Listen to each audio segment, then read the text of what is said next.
Hi and welcome. We're excited to have you back with us again today.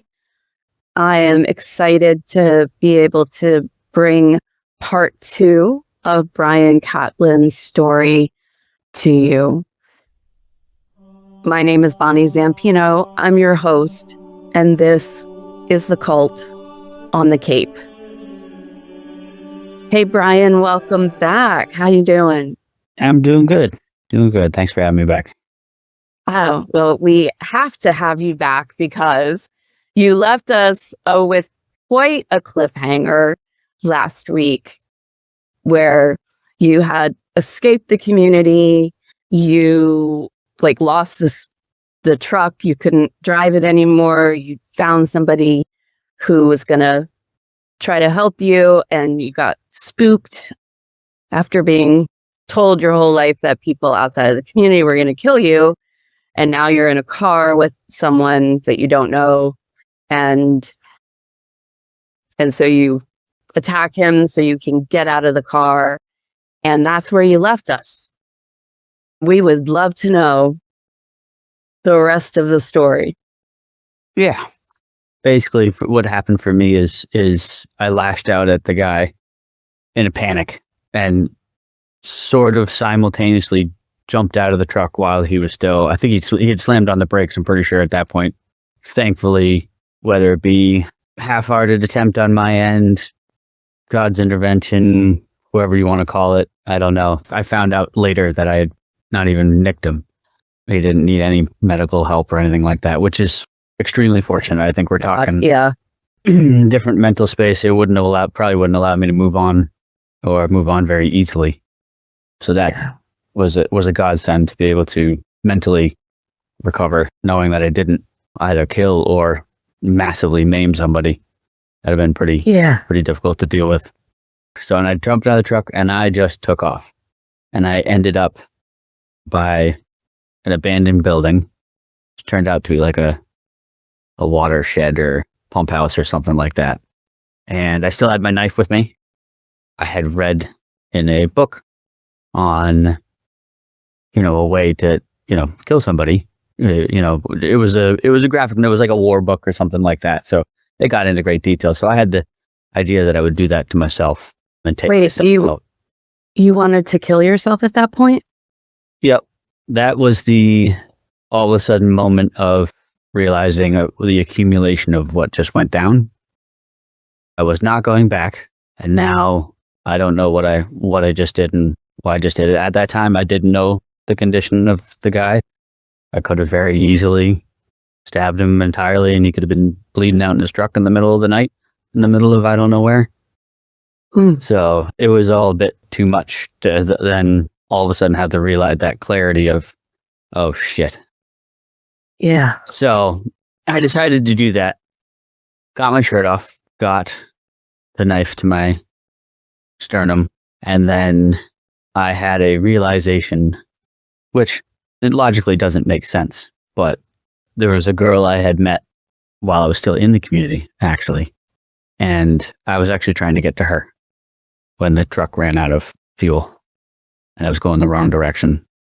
The thought of her being upset about reading in the newspaper that I had died over there and everything I did caused me to not do it, which is strange because logically now as an adult, first year college students probably not reading the newspapers. So that was a weird thing to connect to.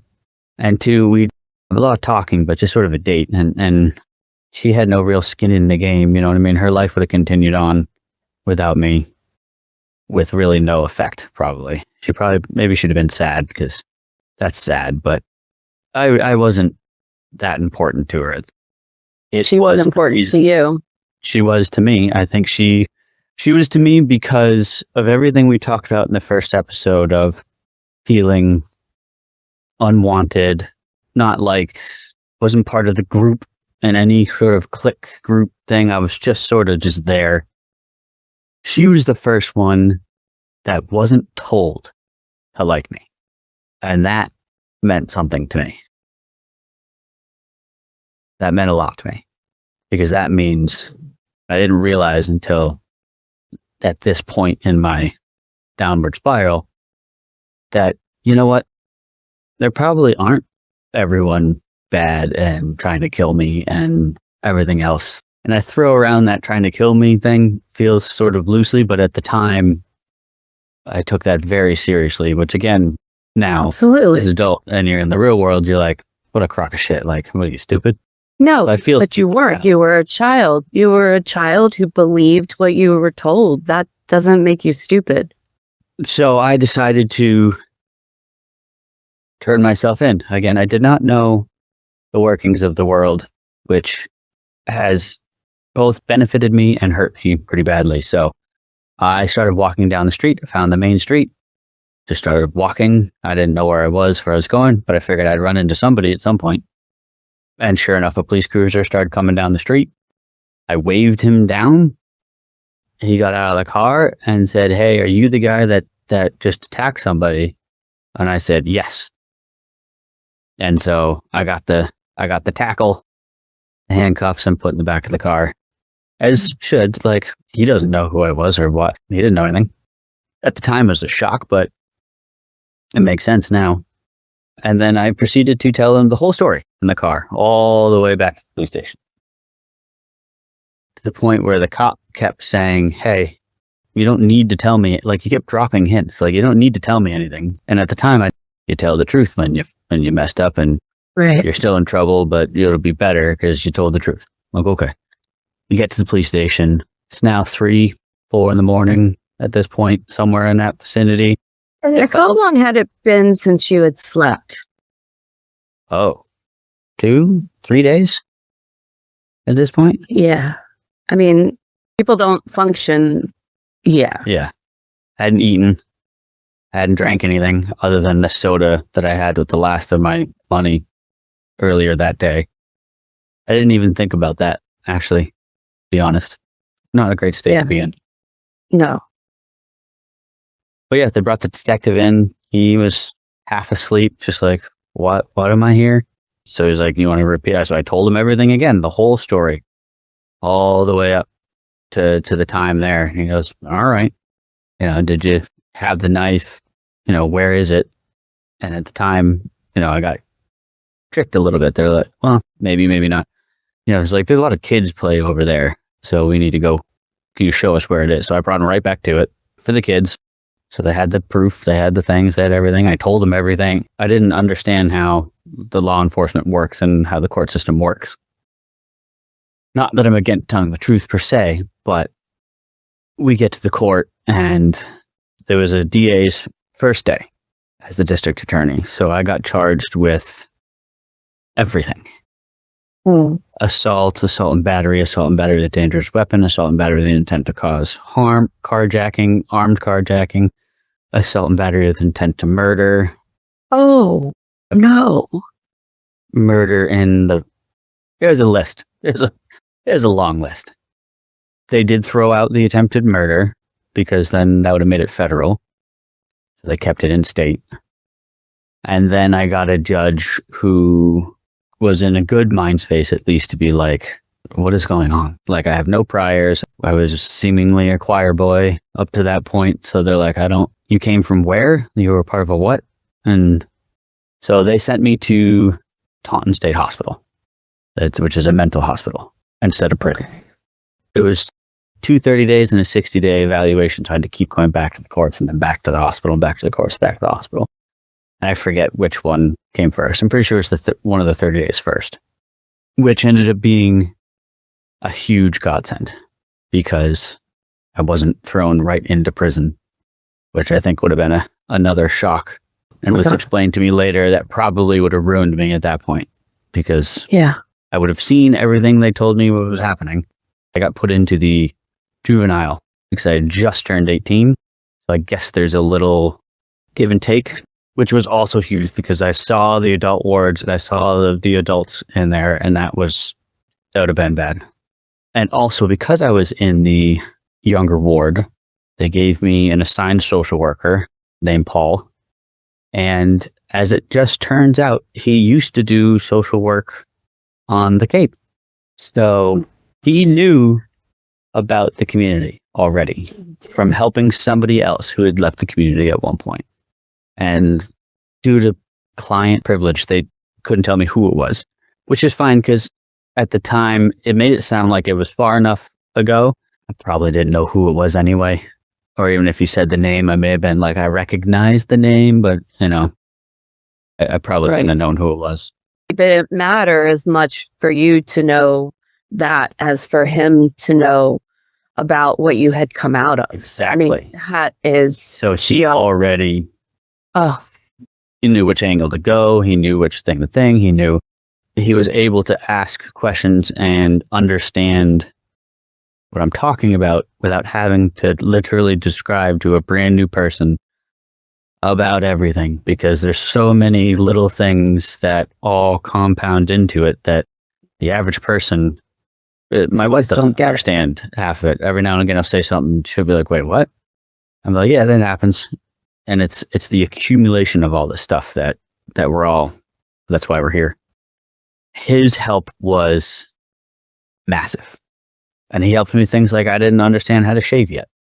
I had shaved once or twice because I was told to, and I got yelled at for it and punished for it for having that little bit of lip hair, very little, simple thing. Like, you put the shaving cream on, you let it sit for a second. You don't just put it on immediately, try to cut it off. The shaving cream hasn't had time to do what it does to help shave. So you don't cut your face up to oblivion.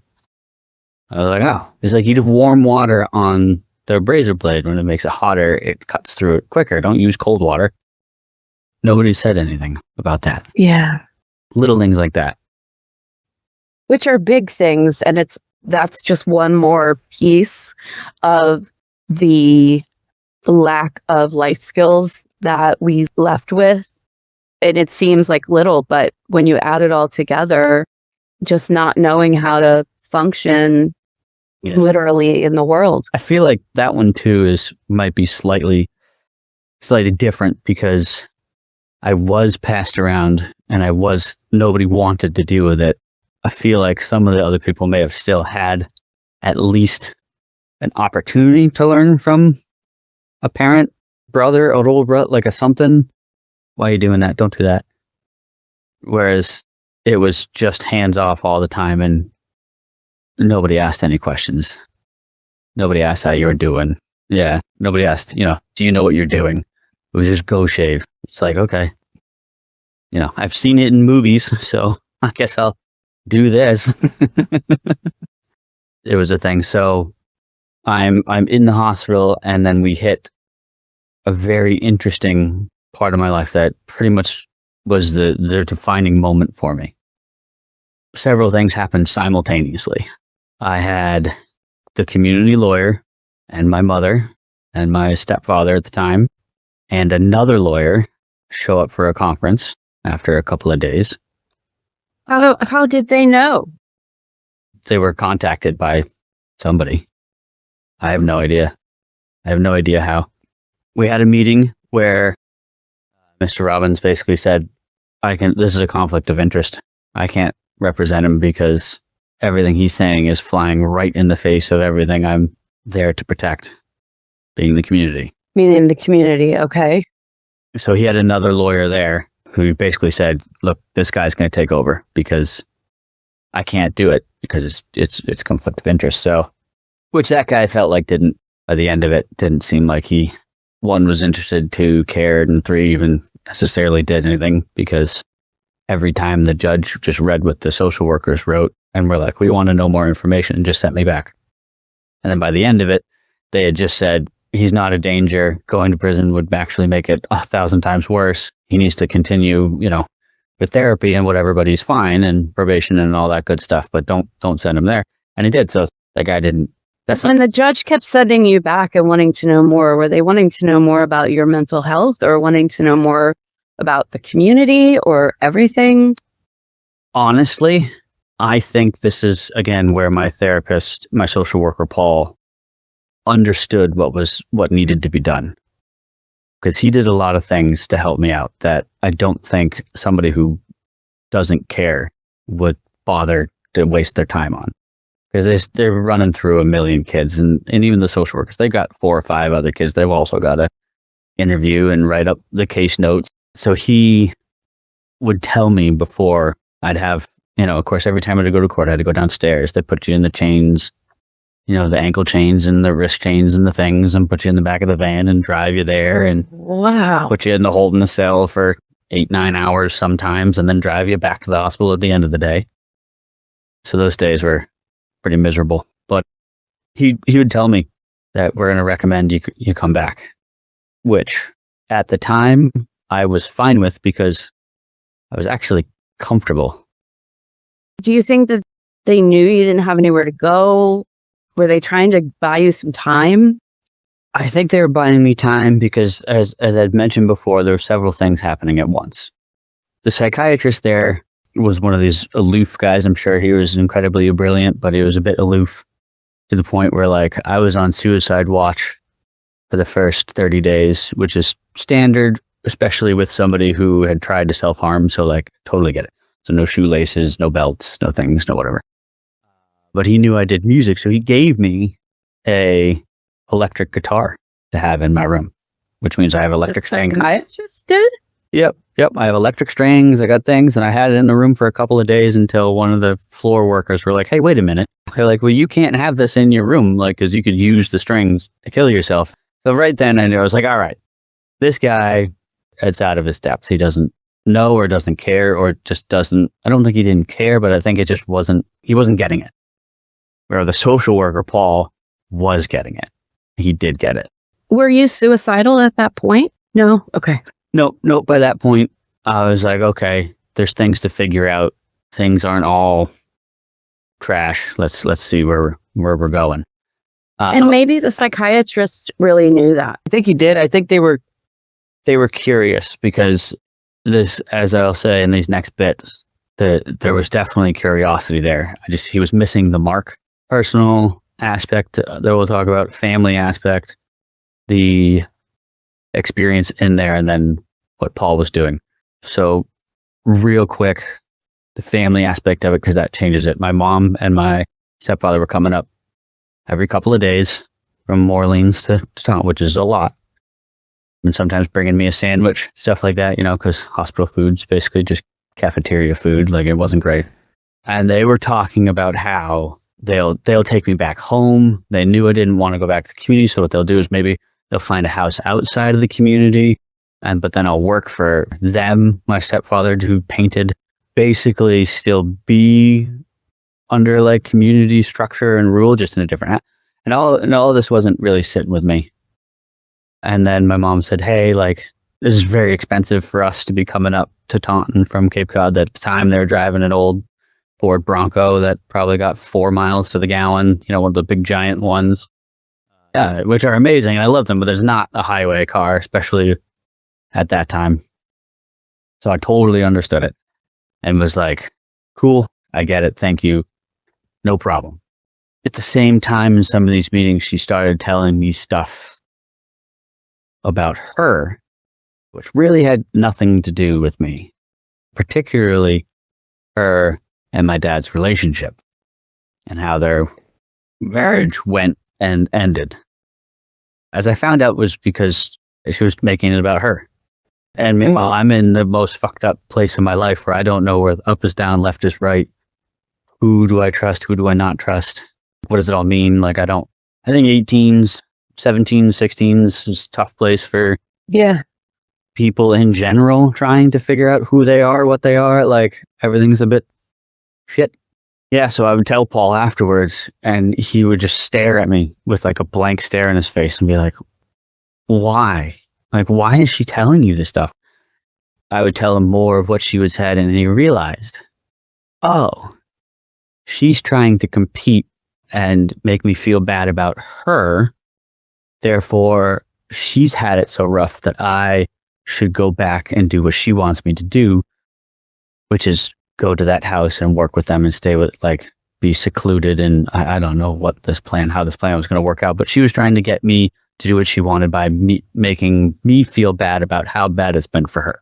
Once he explained that, all of the stuff through my childhood and all the conversations I've had with her and all the things came back and realized, oh yeah, every time she wanted me to do something, she'd play this card.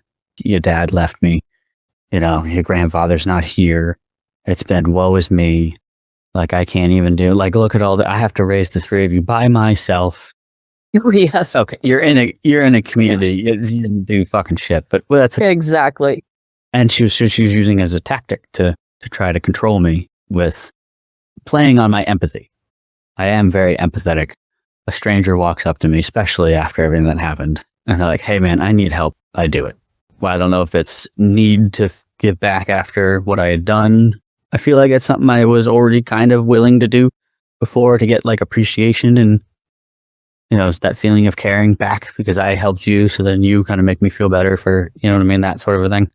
Yeah. But whichever the reason, while mom's constantly telling me about how bad her relationship was with my father was showing up almost every single day. Really? Okay. I was turning him away at the door, meaning I didn't have to talk to him.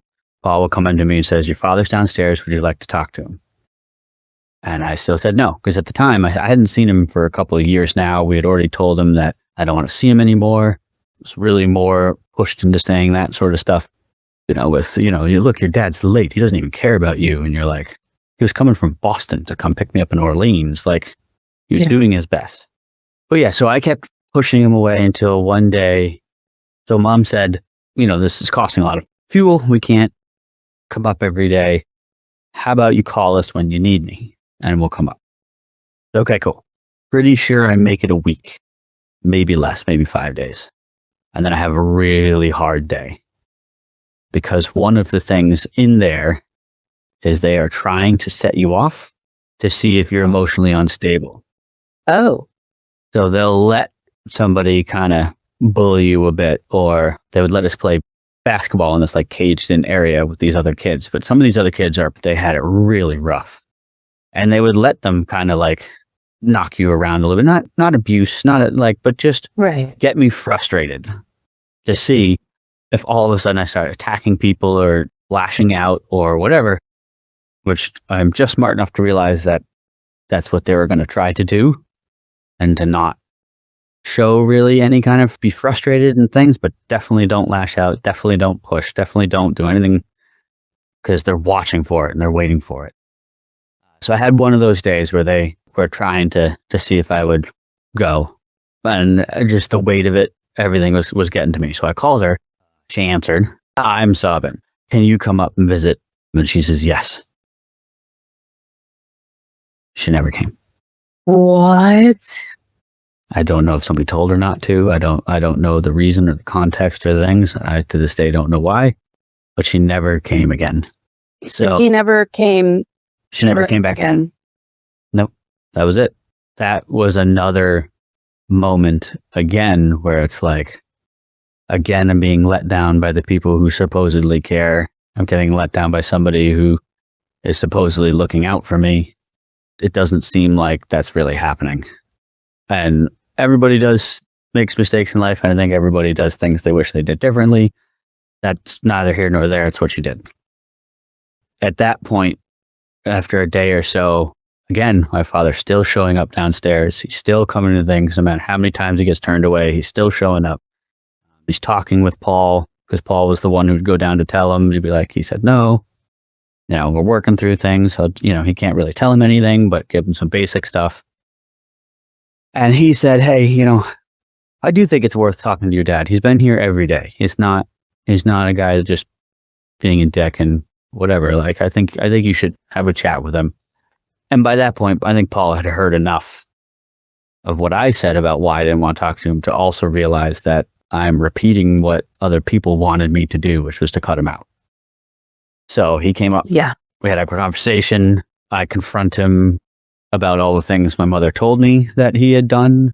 True or not is irrelevant, because none of it is any of my fucking business. But once you're confronted with information and stuff like that, you can't. Now I need to know if it's at least true, regardless of the outcome of it. And he was good. He told me the truth, and telling me the truth made a difference as far as trusting him, because he didn't try to pussyfoot around the explanations and be, well, it was kind of like, he just, nope, these things happened, for better or worse. I'm sorry you even know about it because it's really none of my damn business. But I did, and he had to answer for it. So, and he did, which he gets, that's got to be tough when your kid confronts you about all your worst things out of nowhere after not talking to him for several years. And then that changed everything. That was really good. Now, simultaneously, I also was still thinking about this girl, Julie. I wasn't going to call her she's like, why'd you write her a letter? I was like, okay. I knew she went to Wheaton. I was like, all right. So I wrote a letter. He had to help me mail it because I didn't know I never sent a letter. Where do you put the stamp, here or here? I heard it. Oh, no, you put your return address here and you put their address here. And you're like, oh, okay. And I sent her a letter. A couple days later, I get a letter back. Thought about you. I hope you're okay. I can't believe you're in a hospital. Like, what happened? I don't remember the context of every letter, but she wrote back. So I wrote it back again. And then she said, you can call me, or I asked if I could call her. I'm not sure. In a rather short amount of time, she actually came to the hospital to visit me. I'd be surprised if her parents knew, number one. And if they did know, they couldn't have been super happy about their daughter going to visit some kid in a mental hospital that was in a cult. That was, you know what I mean? Like that seems like all the worst things. If my son was like, I'm going to go visit a girl in the hospital, I'd be like, yeah. Even with my experience, I'd still be like, I don't know about that. And it ended up being the best thing ever because she started showing up every week, once a week at some point. Oh. She would stay long past visiting hours, and the hospital staff too, like Paul would be like, no, I got it. I'm watching him. You guys are good. And he would stay there till at 8, 9 o'clock at night. We'd be talking. The visiting hours were done at 6 or something like that, or 5:30. So he would kind of protect me and let me have this relationship, effectively this moment. We weren't dating or anything like that. It was just a friend, somebody who cared, who didn't need to. She could have said, fuck off. She could have never answered that because I laid it out in the letter that I had been arrested, that I went to the hospital, that all these things happened and stuff like that. I was honest with her from the beginning. And because of that, we're married. We've been married for 14 years now. Official restart date's been 20 years, something like that. So the girl that you were friends with, that you had one date, that you were trying to go find in the middle of all of this. We had 2 kids. One and that you is the one. Yeah. So we had a couple of breaks in between, once I got out and was in the real world, and it was just cool. I was here and things like that. And I certainly had demons to work through, which, messed up a couple of summers for us, or a year or two, and early things, which is awful now because I put her through a lot of shit. Oh. As I was figuring out my shit. Thankfully, one day, we were still kind of talking. Like we were never not talking for more than a month or two, but it was always sort of there. And then she said, yeah, well, let's try again. That'd be number 3, I think. And that was it. And I knew it too, but I have personal things that I had done knowing that she was definitely the one that was the reason I was there and able to exist and not be either some sort of serial killer or back into the community. She probably would have turned into one again anyway. She was it. So when she said, let's try it again, I knew that was okay, I'm not going to let her go.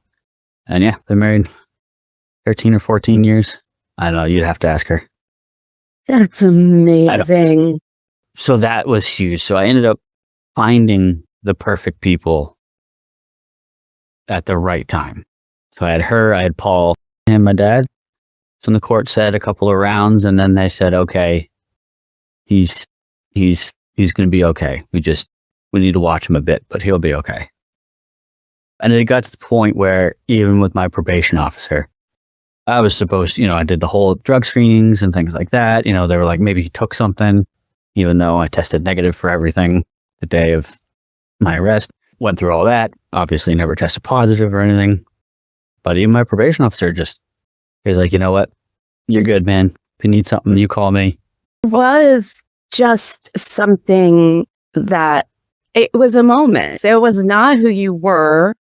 It was a product of a lot of mind. Skullduggery. Yeah. You're not sleeping. You're not eating.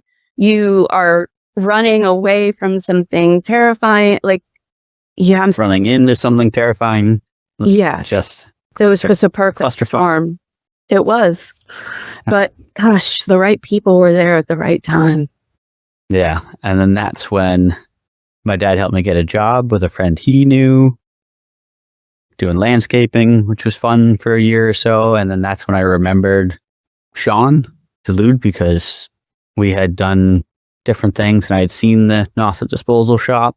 I remember he had said to me one time, anytime, this was while I was still in the community, like, if you ever need a job, let me know. And that was years ago. So when the landscape company was feeling kind of weird and wasn't enjoying it, I walked in, said to him, like, hey, do you remember me? And he knew who I was. You walked to Nauset disposal? He's like, so I drove into Nauset disposal. The shop was still where I remembered it being. And then said, hey, I'd like a job. And he said, yep. That was the interview. Oh my gosh. Wow. So I was there for 8 years, worked with Nauset disposal before I moved away, which is the only reason I wasn't there anymore. I moved into Tim DeLude's house. You did? A short amount of time. So I lived with him for a long time. He was another one. Again, the right person at the right time. Younger guy, to tell me. This is why it is so important for Rock Harbor Truth to exist, for us to be telling these stories, because so many stories that we hear, people left and they had no one and nothing. And the fact that you knew that there was someone that you could go to who got it. I mean, the housing and the job and all of that, that is what Rock Harbor Truth is set up to do, to help support. Because without those supports. Right. If it wasn't on a whim where I was like, I remember him talking about it, because it was garbage, which isn't a particularly, glorified job, which to this day, like, I loved it down there. I actually worked for a garbage company up here and at one point for a little bit. And it was just so different. Nothing wrong with it. It wasn't the same. Yeah. And also it was something special. But yeah, Tim was there at the right time for me, doing both, just letting me live my life. And then when I ran into struggles, sit down and give me advice or at least give me, direction to look into, whether I did it or not. I'm sure I annoyed the shit out of him, but it was really good. It was there for all. I had the support group. And then I ended up meeting one of the guys there who came to work after a couple of years of being there, who ended up becoming my best friend and best man at my wedding and stuff like that. His family being there when, I had a beautiful truck, really probably shouldn't have bought, because that's terrible misuse of money. Again, I didn't really understand context of how to use money and credit cards and living within your means and all that fun stuff.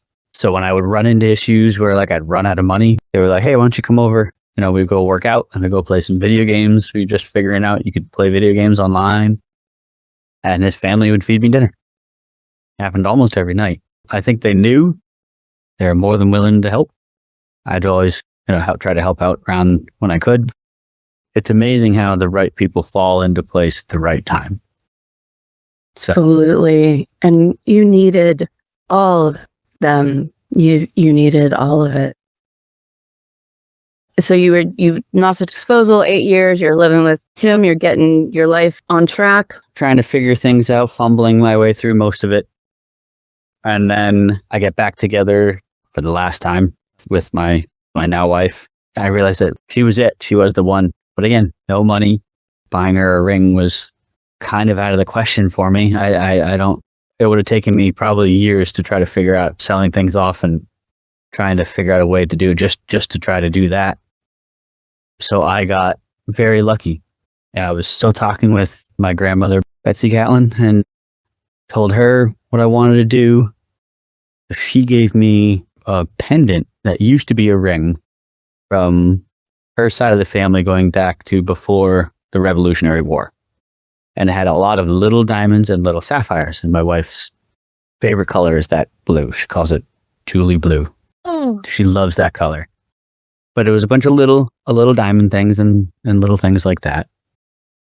So I actually asked her parents if there was something that I could use because I didn't have the money. I didn't really say it as such, but it's pretty obvious.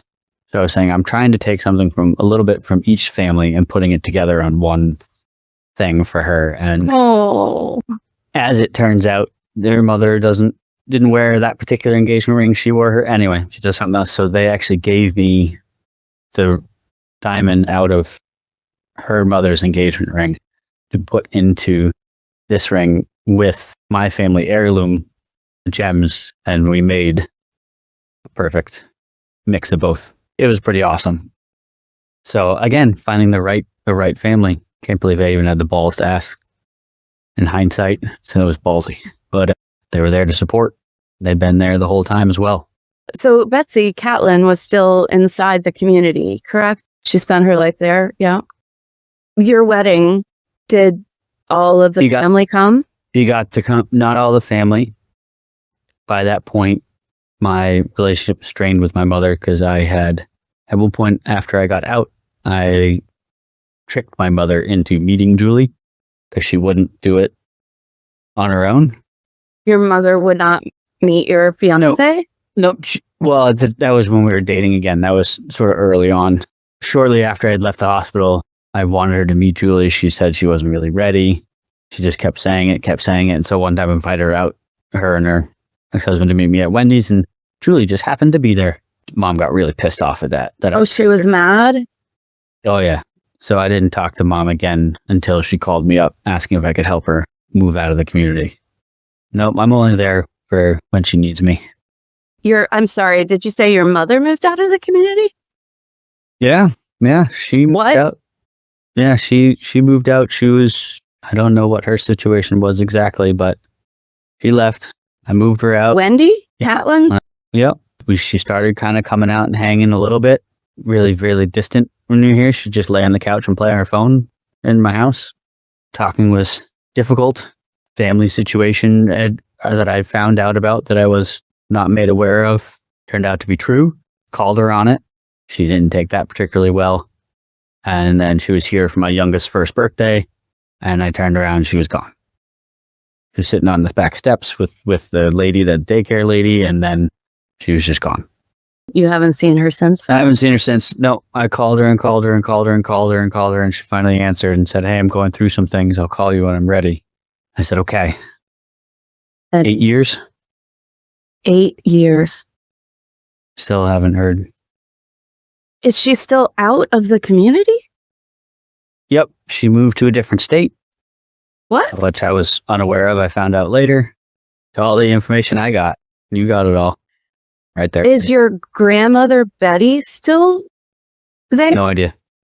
Don't you also have an uncle? Rick. Yep.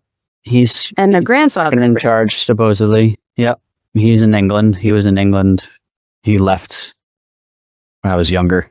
That was the end. Did he ever come back and see you? Basically, no. I did get a birthday card from him once that was blank inside. It didn't even say happy birthday from like the printed thing. It was like it had my name and address, and there was a design on the card, and I opened it up and it was just empty. What? He didn't even like sign it? He didn't even sign it. Now, was this a game somebody played for it? I don't know, because I used to constantly ask about him. So I don't know if it was a designed play or if he literally sent a birthday card from England blank.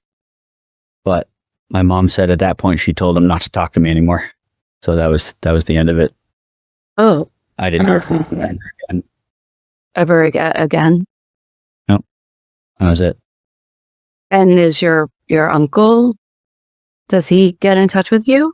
I am not well liked in New Orleans from that particular area. So you have your wife and your children and your dad? Mm-hmm. Do you have siblings? I think you said you had sisters. I've got a few sisters, and they're all in their different stages of their adventure, their post-community adventure. So for their sakes, I'm not going to talk about them. So what I hear is that all of your family, except for your grandmother and your uncle, are out. Yes.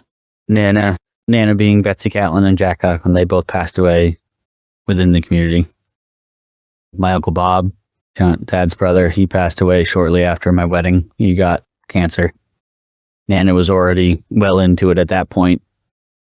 You know, she was pretty frail, so she didn't make it too much further. And then the tough one was my grandfather, Jack. Because he and I were fairly, I wouldn't say close, now that I've seen what other families kind of act like in the real world. But for what our family was, it was still, so we took him out to lunch a couple of times, just the wife and the kids and stuff like that. And it's getting tougher because he was having, you know, he'd fade off mid-sentence, not lose track of what he was talking about. Once Nana passed, his work was done, and pretty sure it was Alzheimer's or dementia, whichever one at that point was taken over.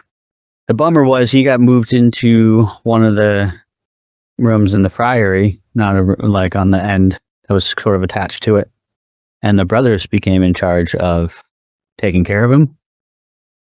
Oh. And then I was not able to talk to him.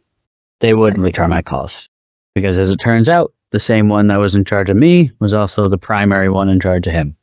And I would call and I would get one of the brothers, usually somewhere sort of an awkward conversation. He's not around right now. I'll take a message for you. Say, hey, you know, I want to come visit my, you know, call me back. Like to schedule a time and see my grandfather, talk to him. Talking to him on the phone was just not possible at that point. He was too far gone. Right. Pretty sure he was calling my dad my name and Bob's name and like everybody else's name. Like he was going, but nope, left 3 messages. Never got a call back, never got a thing, so I didn't see him his last like 4 years. Oh gosh. So that sucked. So tell me, what is it like being a father and a husband after living a life that didn't teach you any of that? I like it, obviously. That was kind of the point. I lucked out on marrying one of those trophy wives that does everything, where if she has to sit still for 5 seconds, she doesn't feel like she's done and accomplished anything, so then she'll keep going because she won't sit still and just veg out like I want to do. Because she keeps cleaning things and moving things and scheduling things, and she's very smart. She went to Wheaton. She went through. Now she's a director of operations for a money management firm, and oh wow, she's the brains and the smarts and everything like that. And I'm just the good-looking one. If I had the bone to be a at-home husband where I stay at home and watch the kids, that's probably what I would do. But I don't have that gene. That drives me nuts. But having my 2 boys has been awesome because it was just mom and the girls. So like, now I got my boys, and just whatever dad does is like the best. Feel like you know how to parent. I get what you're saying, and the best parenting advice I could give to somebody that was in the community that's now a parent and the thing is to not think about it too much, because if you overthink about it, you go too far one direction and you catch yourself being, I'm not one of those parents that's going to let the kids just do whatever they want. I'm just not that kind of personality. At the same time, I don't want to beat the child physically or emotionally. Thankfully, you know, my wife and I joke, outside of our children, we don't really have anything in common. We don't like the same movies or shows or TVs or music or anything at all. It's strange. But we've worked perfectly probably because of it. Certainly I can do things better to make her life easier, and I try to. Fail most of the time. But her parenting style, coming from a Catholic Italian family from Brooklyn, is not all that dissimilar to a gentler side of parenting where we came from, where it's like the one thing I did do that's different is my biggest pet peeve is not knowing why I was in trouble. You're wrong. Yes. Go do this. And I would be like, okay, what did I do wrong? Oh, you know, or figure it out. And then I would go and I'd be like, I have no fucking idea what's going on right now. So I make sure that when they screw up, mess up, whatever it is, they get a demerit. They only get to play video games on the weekend. So they're not TV kids. They don't stare in front of the TV the moment they get home from school and stuff. They're in karate. Again, teaches discipline, starting their chores. The youngest loves to just eat his food and then just leave the shit on the table and walks away. And he does his own thing. He does his own thing on his own time. But he'll get demerit and be like, why did I get a demerit? Why can I not play video games for half an hour this weekend? Did you see the table over there? Oh yeah. Yeah, that's why, man. You can't. I think it's just basic, simple parenting. It's basic parenting. Going from a place where you weren't taught any of those skills to then put it into practice is pretty remarkable. Instinct just takes over, where it's like, if I think about it, I don't want them to be weak. I've seen enough weak parenting to understand how that looks. Yeah. I don't want to be too firm. I see you where somebody who you can't breathe. We lived that. So I think I just sort of naturally fall towards the middle because I do understand how some of the stricter things end up, as opposed to a soft style, end up benefiting the child by giving him structure. I wanted to ask, where are you with your spiritual life? Do you have a belief system? Do you go to church? Where are you with that?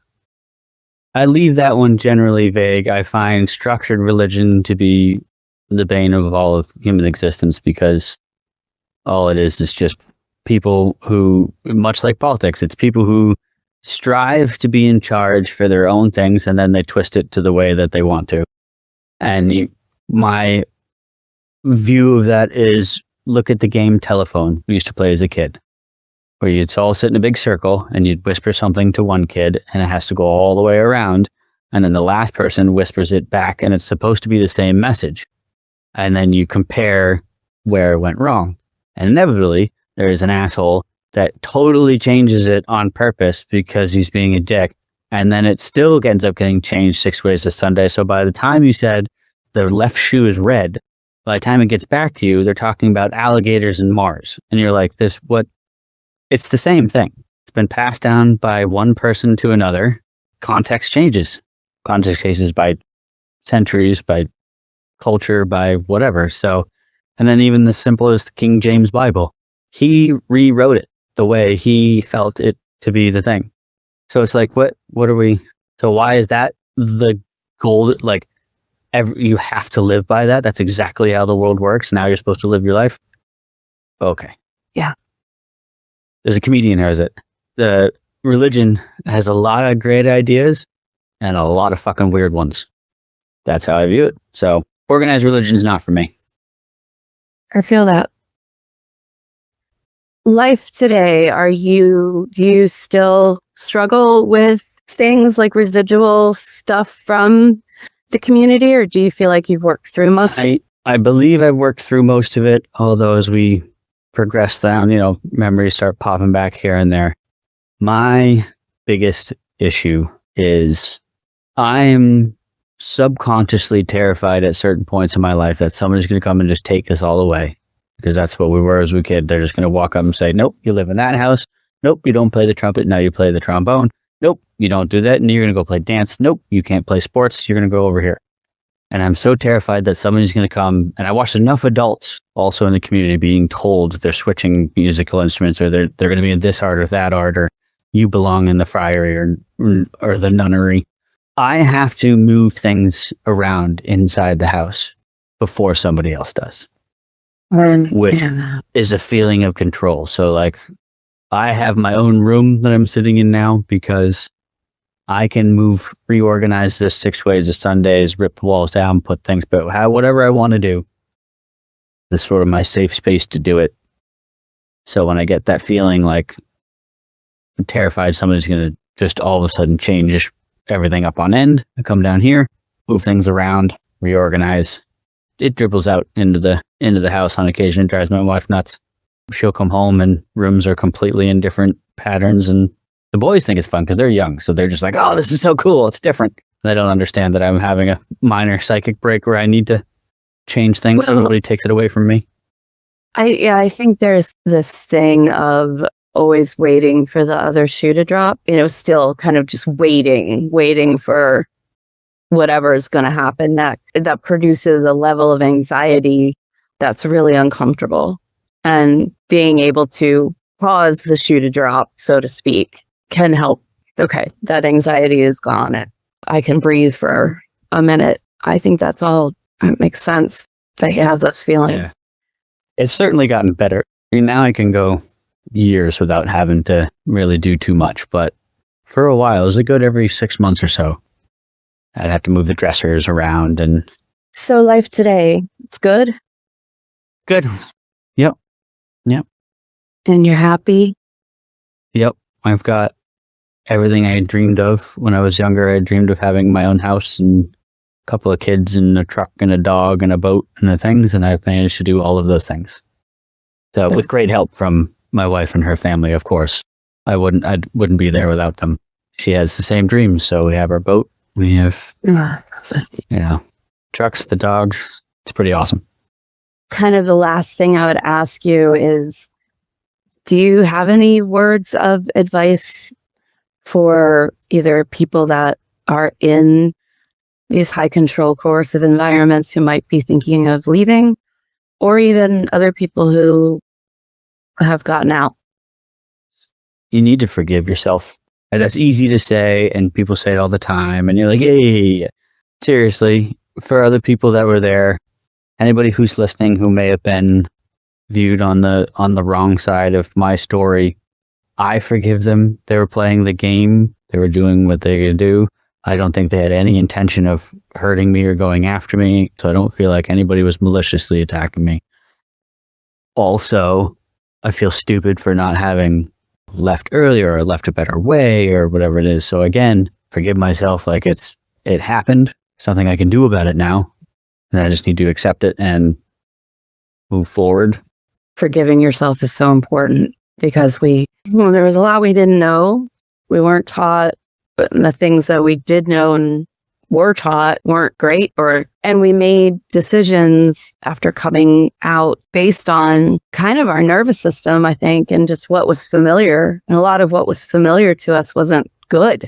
And so I think a lot of us came out and made some not so great choices. It has been amazing talking to you. I so appreciate your honesty because our stories they're not easy to tell. And I gave mine on someone else's podcast last week. It was hard. It was hard. It was easier to talk in a way about the things that happened earlier in my life, even though they were horrible. But once I was an adult, and then the decisions I made, they feel embarrassing, but it's real and it's a very shared common experience. As I've talked to more and more survivors and we can listen and understand each other's stories, we were all used to controlling abusive environments. And so we had to get out and learn a different way of being. I just appreciate your honesty and your courage in sharing your story. Brought to you by Rock Harbor Truth. I'm your host, Bonnie Zampino. Thank you for listening as we continue telling the story of the cult on the Cape.